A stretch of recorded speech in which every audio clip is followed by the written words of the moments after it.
오늘 저희들에게 주시는 하나님 말씀 봅니다. 이사야 9장 18절로 10장 4절까지 말씀입니다.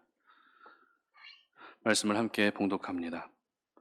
대저 악행은 불타오른 것 같으니 곧 찔레와 가시를 삼키며 빽빽한 수풀을 살라 연기가 위로 올라가게 함과 같은 것이라. 만군의 여호와의 진노로 말미암아 이 땅이 불타리니 백성은 불의 섭과 같을 것이라. 사람이 자기의 형제를 아끼지 아니하고 오른쪽으로 움킬지라도 줄이고 왼쪽으로 먹을지라도 배부르지 못하여 각각 자기 팔에 고기를 먹을 것이며 므낫세는 에브라임은 므낫세를 먹을 것이요 또 그들이 합하여 유다를 치리라. 그럴지라도 여호와의 진노가 돌아서지 아니하며 그의 손이 여전히 펴져 있으리라. 불의한 법령을 만들며 불의한 말을 기록하며 가난한 자를 불공평하게 판결하며 가난한 내 백성의 권리를 박탈하며 과부에게 도색하고 고아의 것을 약탈하는 자는 화 있을 진저. 벌하시는 날과 멀리서 오는 환난 때에 너희가 어떻게 하려느냐? 누구에게로 도망하여 도움을 구하겠으며 너희의 영화를 어느 곳에 두려느냐? 포로된 자 아래에 굽으리며 죽임을 당한 자 아래에 엎드러질 따름이니라. 그럴지라도 여호와의 진노가 돌아서지 아니하며 그의 손이 여전히 펴져 있으리라. 아멘. 죄로 불타오르지 말고 말씀으로 불타오르라 라는 제목으로 말씀 전합니다. 어떤 일에 대한 열정이 넘치거나 의욕이 넘칠 때 저희들은 불타오른다라는 말을 사용하곤 합니다. 그래서 저 사람은 열정이 불타오른다, 의욕이 불타오른다라고 그 사람에 대해서 이렇게 표현을 하죠. 그리고 운동선수들이 그라운드에서 열심히 뛰는 모습을 보면 해설자는 어떻게 이야기합니까? 아, 저 선수는 투지가 불타오른다라고 이렇게 그 선수를 칭찬하는 것을 듣게 됩니다. 불타오른다는 것은 그만큼 뜨겁고 맹렬하며 쉽게 꺼지지 않을 만큼의 강력한 힘을 가지고 있다는 그런 의미일 것입니다. 그래서 언제부터인가 금요일 밤을 불타는 금요일이라 해서 불금이라고 이야기를 합니다. 그리고 젊은이들이 많이 모이는 서울의 홍대나 강남역과 같은 곳을 가리켜 젊음이 불타는 거리 이렇게 이야기를 하죠. 불타오른다는 것은 긍정적인 의미와 부정적인 의미, 이 두 가지 의미를 함께 가지고 있는 그런 표현인 것 같습니다. 그런데 오늘 성경을 보게 되면 부정적인 의미로 불타오른다라는 말이 사용되는 것을 보게 됩니다. 18절 말씀인데요. 다 같이 한번 읽어봅니다. 대저 악행은 불타오른 것 같으니 곧 찔레와 가시를 삼키며 빽빽한 수풀을 살라 연기가 위로 올라가게 함과 같은 것이라. 아멘. 자, 이 말씀은 하나님께서 북이스라엘 백성들을 가리켜 하신 말씀인데요. 북이스라엘 백성들도 지금 굉장히 불타오르는 모습으로 살고 있기는 했습니다. 그러나 잘 보시면 무엇이 불타오르고 있었습니까? 바로 악행이 불타오르고 있었던 것입니다. 다시 말해 죄가 맹렬한 불처럼 활활 타오르고 있었던 것이 바로 북이스라엘의 모습이었던 것입니다. 하나님이 보시는 북이스라엘의 모습은 단순히 죄를 짓는 모습이 아니라 죄의 삶에서 벗어나는 것을 거부한 채 날마다 그 죄를 더하고 있었던 것입니다. 이와 같은 모습을 가리켜서 악행은 불타오르는 것 같다라고 말씀하신 것이죠. 그러므로 북이스라엘의 악행이 불타오르는 것을 보며 먼저 우리 자신의 모습을 돌아볼 수 있었으면 좋겠습니다. 나의 삶은 혹시 죄로 불타오르고 있지는 않은지, 아니 불타오르고 있지는 않아도 작은 불씨가 될 요소는 있지는 않은지 한번 우리 자신의 모습을 돌아볼 수 있었으면 좋겠습니다. 그렇다면 하나님의 사람들은 죄가 불타오르는 것이 아니라 악행이 불타오르는 것이 아니라 무엇이 불타올라야 할까요? 그것은 바로 말씀인 줄 믿으시기를 바랍니다. 말씀에 대한 열정이 불타올라야 합니다. 말씀을 사모하는 그 마음이 불타올라야 하는 것입니다. 말씀이 기준이 되어 살아가는 그 모습이 오늘도 우리는 불타오를 수 있어야 하는 것입니다. 10장 1절 이하에서는 북이스라엘의 지도자들의 죄악을 고발하고 있는데요. 이렇게 기록합니다. 불의한 법령을 만들며 불의한 말을 기록하며, 불의한 법령을 만들고 불의한 말들을 기록한 것이 지도자들의 모습이었다는 것입니다. 즉 북이스라엘의 지도자들은 하나님의 말씀이 기준이 되어 백성들을 다스리고 판단한 것이 아니라 하나님의 말씀과 전혀 상관없이 개인의 욕심을 채우기 위한 말도 안 되는 그들만의 법을 제정하고 있었다는 것입니다. 그래서 불의한 법령을 만들고 불의한 말들을 기록했던 것이죠. 이처럼 북이스라엘의 지도자들에게는 말씀이 없었습니다.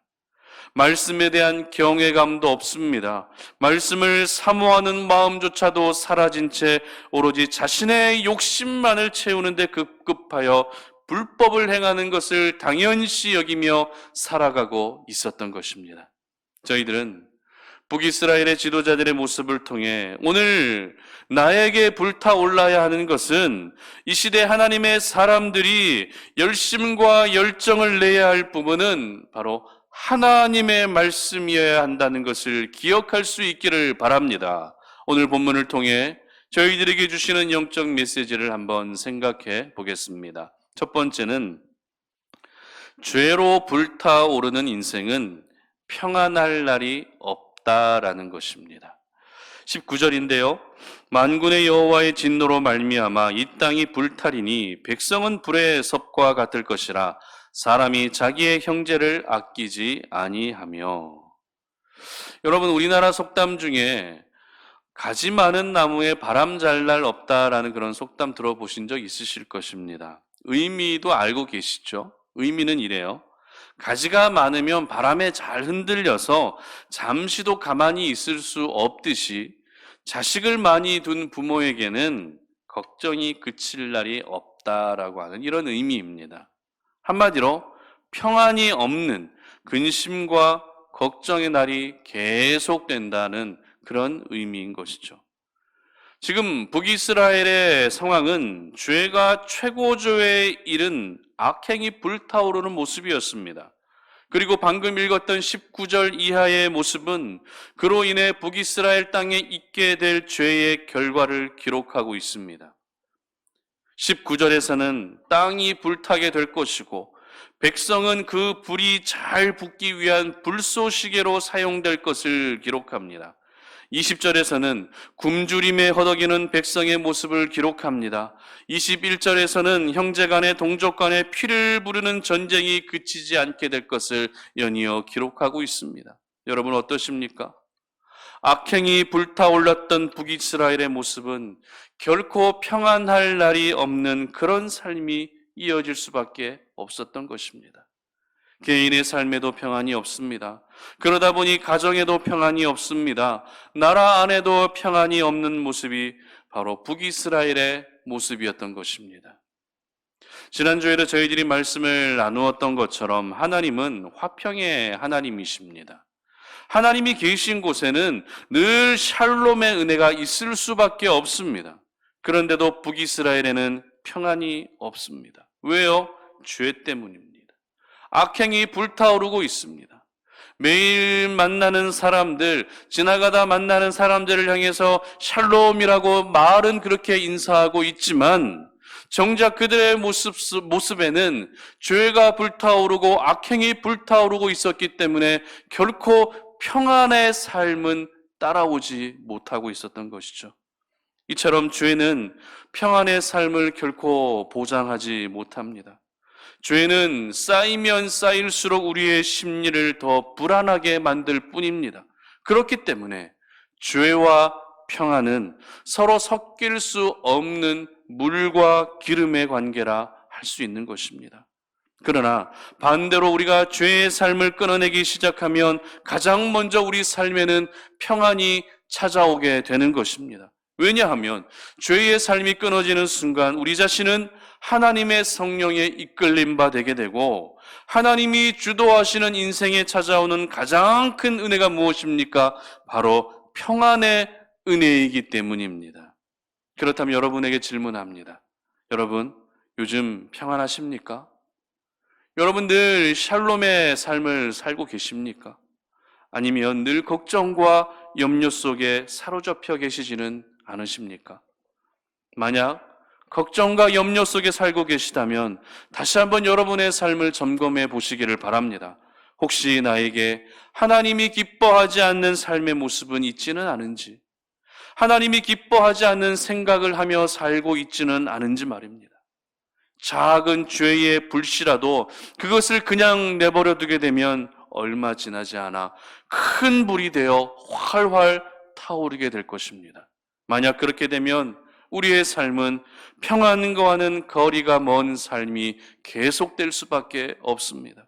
그러므로 우리 송탄 오륜의 모든 가족들은 죄로 불타오르는 인생이 되지 않게 하시기를 바랍니다. 모든 죄의 뿌리를 뽑아내시고 죄의 고리를 끊어내시고 죄가 나를 사로잡는 일이 없게 하시기를 바랍니다. 그래서 하나님이 주시는 평안의 은혜가 항상 여러분의 삶 가운데 넘쳐날 수 있기를 주님의 이름으로 축복합니다. 두 번째는 말씀으로 불타오르야 하나님의 마음을 가질 수 있다라는 것입니다. 2절 말씀인데요. 다 같이 한번 읽습니다. 가난한 자를 불공평하게 판결하여 가난한 내 백성의 권리를 박탈하며 과부에게 토색하고 고아의 것을 약탈하는 자는 화 있을진저. 자, 북이스라엘의 지도자들이 지었던 죄의 시작은 하나님의 말씀을 무시하는 데서부터 시작되었습니다. 영원한 기준으로 삼아야 할 말씀을 버리고 오로지 자신들의 욕심을 채우기 위해 말도 안 되는 새로운 기준들을 계속 만들어내고 있었습니다. 이렇게 말씀을 버린 결과 지도자들에게 나타난 모습은 바로 약자들을 보호하지 않는 모습이었습니다. 약자들을 오히려 더 괴롭히고 약자들을 더 힘들게 하는 것이 오늘 북이스라엘의 지도자들이 보여주었던 모습이었습니다. 가난한 자를 불공평하게 판결하고 그들의 권리를 박탈하고 과부에게 토색하고 고아의 것을 약탈하는 가장 비열한 행동을 일삼았던 것이죠. 여러분, 고아와 과부가 가진 것이 많아봐야 얼마나 있겠습니까? 그들은 오히려 사회의 보호를 받으며 그들의 필요를 사회가 채워줄 수 있어야 됩니다. 그것이 바로 하나님이 원하시는 약자를 보호하는 세상의 모습입니다. 그래서 야고보서 1장 27절에서 이렇게 기록하죠. 하나님 아버지 앞에서 정결하고 더러움이 없는 경건은 곧 고아와 과부를 그 환난 중에 돌보고 또 자기를 지켜 새 속에 물들지 아니하는 그것이니라. 아멘. 고아와 과부를 돌보는 것이 하나님 앞에서의 경건이라고 말씀하실 정도로 하나님의 마음은 언제나 고아와 과부를 비롯한 사회의 약자들을 향해 있습니다. 그러나 말씀을 버린 북이스라엘의 지도자들에게는 사회 약자들을 돌보고 배려하는 하나님의 마음을 전혀 찾아볼 수가 없었습니다. 이처럼 말씀을 버리고 말씀을 무시하게 되면 하나님의 마음과 전혀 상관없는 삶을 살게 되는 것입니다. 그렇다면 오늘도 우리가 자신의 삶의 자리에서 하나님의 마음을 가진 사람으로 살기 위해서는 어떻게 해야 할까요? 우리가 오늘도 하나님의 마음을 가진 그런 경건한 사람으로 살기 위해서는 어떻게 해야겠습니까? 바로 말씀을 회복하는 것입니다. 말씀을 사모하는 것입니다. 말씀이 중심이 되어 그 말씀으로 내 인생이 불타오를 때 우리 가운데 하나님의 마음이 생겨나기 시작하는 것입니다. 다시 하나님의 거룩한 말씀이 나의 삶의 기준이 되고 하나님의 말씀 중심의 삶을 살게 되면 잃어버린 하나님의 마음을 회복하여 그 마음을 가지고 세상을 바라보게 되고 주어진 삶 속에서 구별된 사람으로 살 수 있게 되는 것입니다. 특별히 2021년 교회의 표어는 말씀으로 기념비를 세워라라고 하는 표어입니다. 코로나19라고 하는 힘든 상황에서 수많은 것들이 무너진 가운데 다시 그것을 세워나가기 위해서는 말씀으로 돌아가야 한다는 것이죠. 그래서 21년에는 교회 안에서 말씀 중심의 삶이 되기 위해 여러 가지 캠페인을 할 예정입니다. 전교인 1년 1독을 기본으로 할 것이고요. 그리고 1년 동안 성경을 가장 많이 통독한 분에게는 또 포상을 할 예정이고요. 성경 필사라든지 성경 암송이라든지 하나님의 말씀을 가까이 하신 분들에 대해서 어떤 포상을 드리면서까지 우리가 말씀 중심의 삶을 살고 말씀으로 기념비를 세우고자 합니다. 어려운 시기를 보내고 있지만 내 가정에 그리고 나의 일터에 그리고 교회와 모든 삶의 자리에 새로운 기념비가 세워져야 됩니다. 그 기념비는 말씀으로만 세워져야 되고 말씀으로 삶의 자리에 기념비가 세워질 때 하나님의 마음을 가지고 이 땅을 살아갈 수 있는 것입니다. 그러므로 우리 송탄 오륜의 모든 가족들은 다시 말씀으로 불타오를 수 있기를 바랍니다. 그래서 이 세상을 내가 가진 시각과 내가 가진 기준과 내가 가진 모든 것들 가지고서 바라보는 것이 아니라 이 세상을 하나님의 마음을 가지고 바라보며 그렇게 살아갈 수 있기를 주님의 이름으로 축복합니다. 말씀을 맺겠습니다. 죄로 불타오르는 인생과 말씀으로 불타오르는 인생의 마지막의 차이는 비교할 수 없을 만큼의 어마어마한 차이가 나타나게 됩니다. 죄로 불타오르는 사람은 평안할 날이 없습니다. 그러나 말씀으로 불타오르는 사람은 하나님의 마음을 갖게 됩니다. 여러분 모두가 죄로 불타오르는 삶을 살지 마시고 오직 말씀으로 불타오르는 인생의 주인공이 되시기를 주님의 이름으로 축복합니다. 기도하겠습니다. 하나님 아버지 감사합니다. 우리가 오늘도 이 땅을 살아가면서 참 불타올라야 될 부분들이 많이 있겠지만 무엇보다도 하나님의 말씀으로 불타오르는 인생을 살기를 원합니다. 결코 우리의 삶이 죄와 악행으로 불타오르지 아니하게 하시고 하나님의 말씀으로만 불타오를 수 있는 인생이 되게 하여 주시옵소서. 그래서 하나님의 마음을 가지고 이 땅을 살아가게 하시고 하나님만이 허락해 주실 수 있는 참된 평안을 누리며 살아가는 우리 송탄 오륜의 모든 가족들 되게 하여 주시옵소서. 감사드리며 예수님의 이름으로 기도드립니다. 아멘.